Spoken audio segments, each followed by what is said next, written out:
And what you're seeing now on the screen is the tourism minister, Kun Pipat Rachakit Prakan, who today also has some good news to convey to the public about the so-called travel bubble, Kunatha.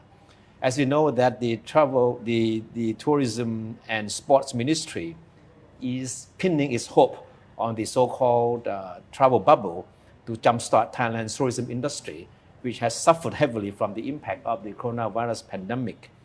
And at this point, it looks very likely that the idea will start taking shape in a matter of weeks now. Kun Pipat told ThaiPBS today that he expects to see the first group of foreign visitors to Thailand as part of the travel bubble arrangement in the first week of July. That is a few weeks from now. He said there will strictly be businessmen, technicians, and people who require medical services at Thai hospitals. And he said a committee comprising officials from the Ministries of Interior, Foreign Affairs, Public Health, and Tourism is working on a list of countries with which Thailand will form travel bubble with. So travel bubble is a special travel arrangement between Thailand and specific countries or specific groups of countries which have good records in containing the coronavirus pandemic.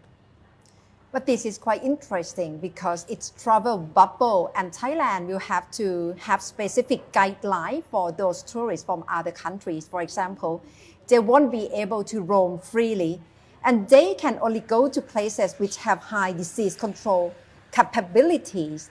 And this is the guideline for the reception of foreign tourists, according to Prime Minister Prayut Chan-o-cha. And he said it's safer and better than liberalized tourism. Yeah.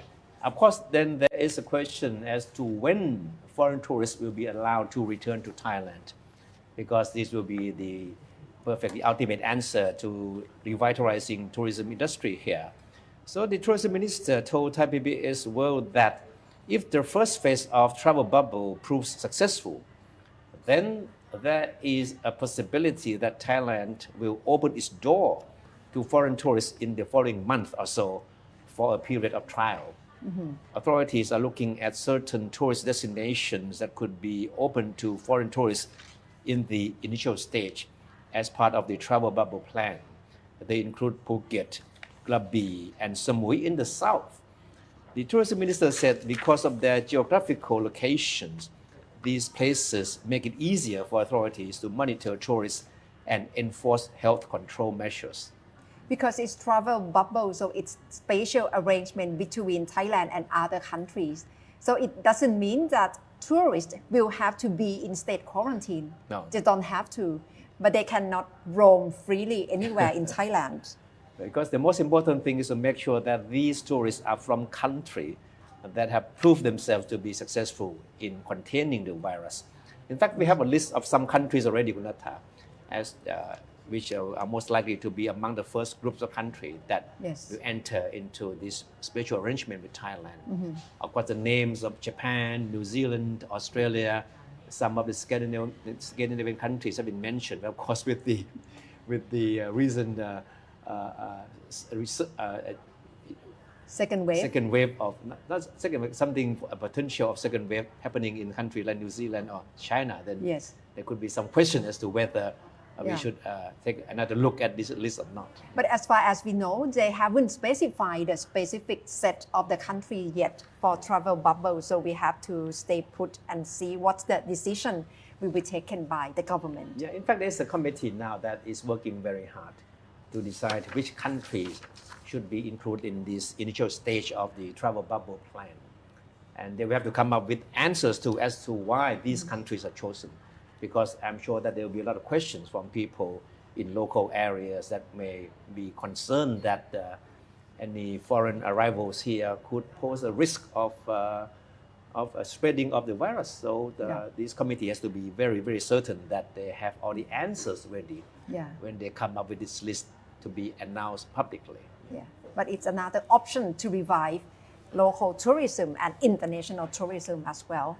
And Kun Thepchai, today there is another development on the help for people who are facing difficulty, financial help.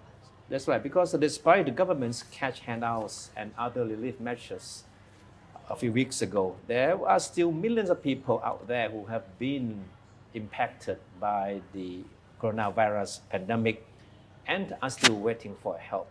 Of course, we all remember the scenes of thousands of people queuing up to register for the 5,000 baht monthly handout, right? And the cabinet today approved another 4 aid packages, especially for people who were not covered by the earlier state assistance programs. They include the over 1.1 million holders of state welfare cards who under the new assistance program will be given 1,000 baht each for a period of 3 months. And the package is worth about 3.49 billion baht. And then there's another group of people who missed out from the initial assistance program after failing to register for cash handouts on the government special Nobody Left Behind website, right? Remember that? And a budget of 900 million baht has been allocated for this particular group. And then the third group comprises people officially classified as being in a fragile state, who include poor and old people, as well as people with disabilities and children of poor families. And then, of course, the fourth group is farmers, who number over close to 300,000 who also need assistance from the government. So people who are waiting for cash handouts and other kinds of subsidy and financial help, they can look forward to all of this providing from the government.